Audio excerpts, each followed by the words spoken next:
Hello! Today's stories come from r/MaliciousCompliance.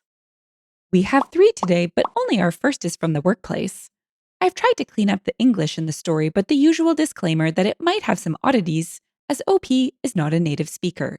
Story 1 is titled, Boss Wants to Cut Off All Employees and Workers from Their Email Access Over the Weekend, but Doesn't Understand the Consequences.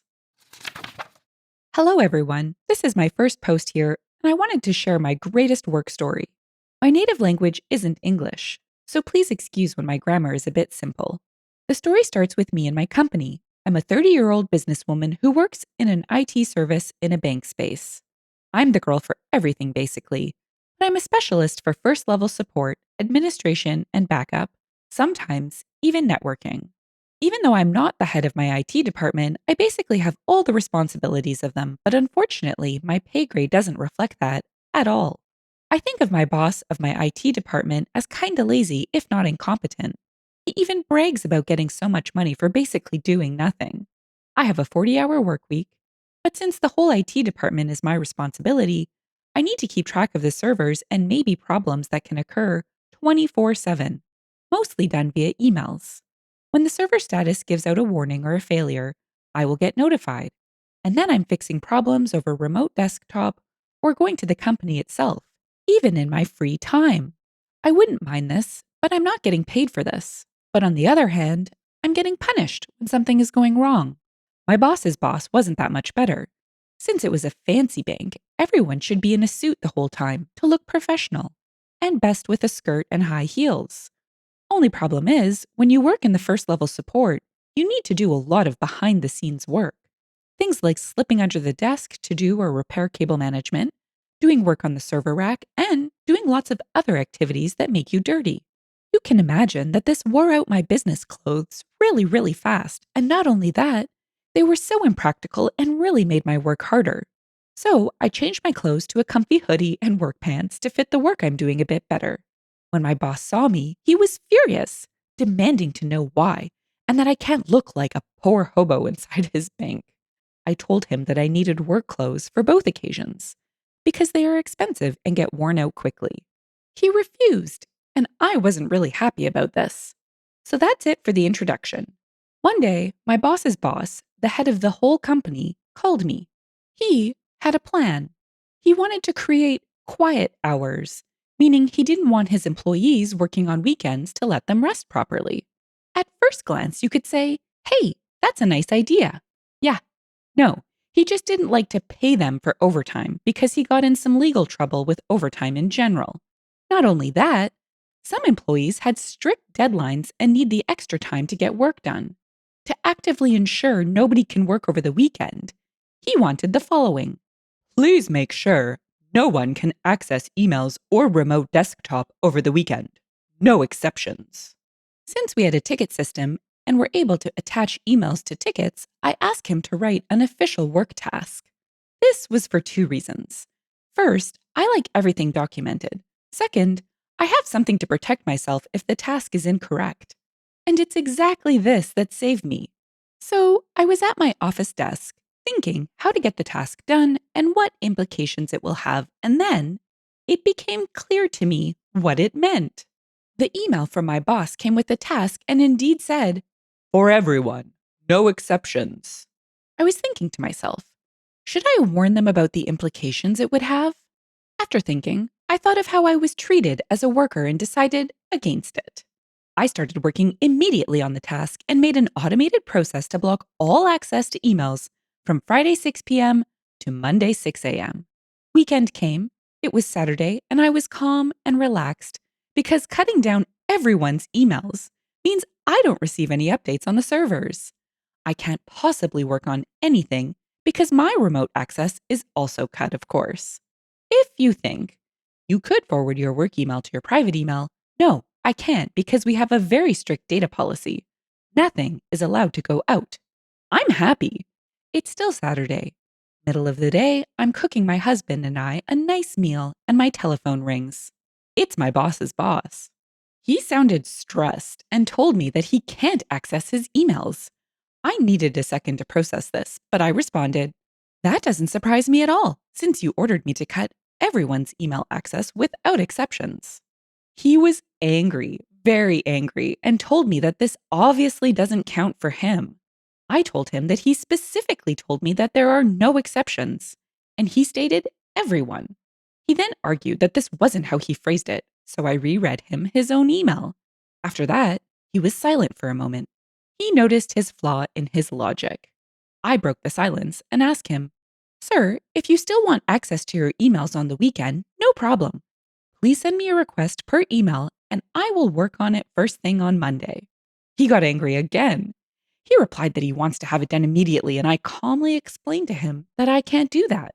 I reminded him that he also had me block my remote access, like he ordered. He hung up on me. 10 minutes later, he calls me again. He asks me calmly if I can fix the problem right now if he pays me for my overtime. He also wants me to be available at any time, meaning I should receive, respond to emails, and be able to remote work, and that he will give me a big raise. I thought that this is the perfect opportunity. I agreed to that condition and pay raise, but only when my coworkers and I finally get work clothes. He agreed. Since then, my work situation has drastically improved, and mostly only because I, well aware of the consequences of the given task, maliciously complied.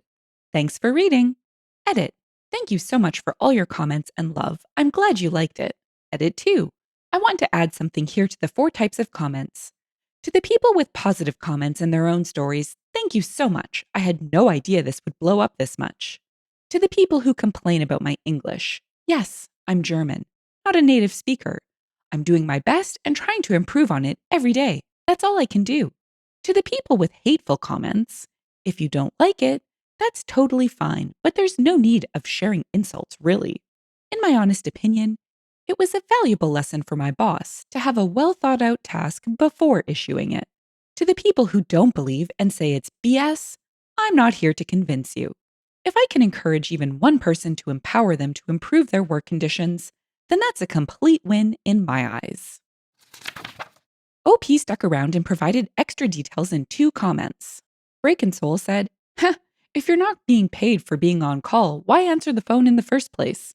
It can wait till Monday. OP replied, you are definitely not wrong here.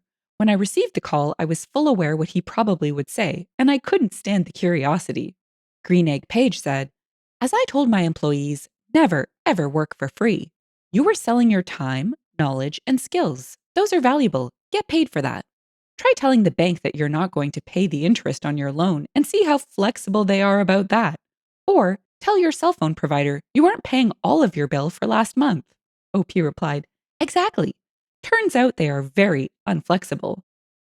OP definitely stuck it to them.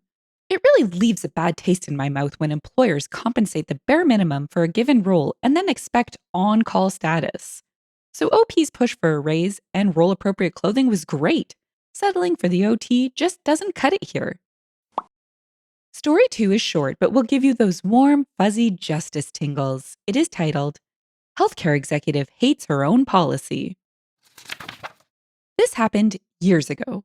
I am an OB/GYN in a busy suburb of San Francisco. One of my patients was the vice president of a large health insurance corporation. She was a dynamic executive who climbed the corporate ladder quickly. One of her special talents was reducing healthcare benefits for patients. She initiated a policy where women who underwent cesarean section would be discharged in 2 days rather than the standard 4-day hospital stay. Shortly after having in vitro fertilization, she found herself pregnant with twins. During one of her office visits, I mentioned the new 2-day policy. I told her that for some patients, it was really rough to be discharged after major surgery in 2 days and be expected to care for a newborn infant. She just smiled and said she didn't get where she was in corporate America by giving away money. And patients just needed to suck it up. Health insurance wasn't meant to be a convenience. She was 42 years old and went to full term with her twins. Despite her age, she elected to attempt a vaginal delivery because of the quick recovery. Her labor was long and extremely difficult and ended with cesarean section. On day 2, I went to her room to complete her discharge from the hospital. She said, I'm not leaving. This is inhumane. You can't expect me to go home and take care of twins like this. I can barely walk. All you need to do is write a note in the chart that says, I'm having a complication. My stay will be authorized. I told her that would be fraud, and I wouldn't be willing to falsify a medical record. Anyway, about a year later, the state of California forced them to reverse the policy. Let's check out one extra detail from OP in the comments and some funny wordplay. It's me, Patty, asked, did she end up being forced to go home, or did she get another doctor to write her bogus note? OP replied, she was discharged, but as I remember, she had lots of help at home, family, and a nanny. Twin Water Towers said, until it happens to them, they can't conceive of the need for anything. Street Confection said, conceive is a pretty apt choice of words in this case. One Disaster added, delivery of the pun had no complications either. Contrantier said, it was a well-delivered joke. Ugh, gross. That comment about her climbing to the top of corporate America indicates she knows exactly what she's doing. She probably doesn't cover eyewear either, because if people can't see without glasses, it's their own problem. Let's check out story 3, which reminds us that power-tripping employees can happen anywhere. It's titled, Can't throw away a small box 'cause it'll fill up the trash can? Fine, I'll just clean my truck out. For a little context, I'm a construction worker with my own company truck. As far as from what I have seen in my area, most people with company trucks have this thing where the front 2 seats always stay very clean, aside from dirt that comes from working in my field of work. The back seats, however, are a different story. It is amazing how much trash gets thrown back there, whether it be water bottles, snack wrappers, food wrappers, etc. My company has a contract with a local detailer that comes and washes and vacuums all company trucks bi-weekly to keep the appearance up. We are just responsible for removing all large trash so they don't have to do much work. Usually, we just throw out everything at the dumpster at the shop before the detailer goes in and works his magic. Anyway, on to the story. So, today, I had just finished up a service call and was about to go on my lunch break. I had stopped at a local gas station near downtown Austin to pour gas right before I headed off to get some tacos. As I'm pouring gas, I look in the back of my tailgate and realized I forgot to throw away at the job site and didn't want to run the risk of it flying out. It might possibly cause an accident, so naturally, I decide to take it out, break the box down, and toss it in the trash can at the pump. Now, the box itself wasn't too big, about the size of a shoebox, and once broken down, it was probably about a quarter of that size. As I took the broken down box and placed it in the trash, one of the ladies who worked at the gas station came out furious, saying I wasn't allowed to throw away that box. She claimed the trash was only for smaller items and we weren't allowed to throw away larger things. I was really confused and told her that it really wasn't all that big, and I didn't see an issue. She then argued that the cardboard can unravel and fill up the bin, and then she would have to replace the bags. I didn't feel like arguing, so I just obliged and took out the box and placed it back in the tailgate. She thanked me for not being so difficult and was about to go into the gas station before I stopped her and asked, so then, what can I throw away in the trash? She replied with anything smaller, like water bottles, taco bags, wrappers, etc. Now cue the malicious compliance. After she said that, I thanked her for letting me know and proceeded to open the back door to my truck, and she got a hold of all the mess. I then proceeded to take out small loads of empty water bottles, taco bags, etc. It is truly amazing how much trash builds up in these construction trucks. Unless one had been recently cleaned out, I have never seen one with little to no mess. I think I'm pretty good at tossing the stuff out of my truck, but every 2 weeks when I submit my truck for cleaning, it always baffles me with how much mess is in there. I then proceed to stuff the trash can with trash and fill it up. Now, granted, these trash cans already had trash in them and weren't all that big, and I didn't really press down the trash to make more fit. I then proceeded to move to the next trash can and started filling that one up, all while looking at her with the biggest smirk on my face. She then proceeded to tell me that I can't be throwing out that much stuff because it's only meant for small things that I bought from the store. I then proceeded to show her that almost all this stuff can be bought at the store she was working at. She then screams at me saying that there's no way I bought everything there and that I probably got some from other places as well. I then pulled out my company gas card that was from her gas station and told her that this was the only gas station that I'm allowed to use while in this vehicle. So, yes, I come to this store a lot, since it's right by my job, and most of this, other than the taco wrappers, come from here. She then proceeded to call me a butthole and a few other names as she stormed off into the store. I just sat there with such a huge feeling of accomplishment, knowing that I dealt with that Karen accordingly. If she would have just let me throw out the small box, you wouldn't have had to come out and replace the trash bags right now. You could be sitting inside on your phone, but now you gotta come out and do the job you're getting paid to do. It must suck to actually have to do what you were hired to do. All because you thought some small pieces of cardboard would fill up one little trash can. Little words of advice. Next time, mind your own business. The best comment came from Zeers Blue, who said, if she hadn't treated you like trash, you wouldn't have had to treat her with trash. What I wouldn't give to see that Karen's face. Don't you just love it when someone thanks you for not being too difficult after they've been super unreasonable? And then the magical opportunity presents itself for the ultimate backfire. Is my satisfaction with such occurrences bad? Maybe.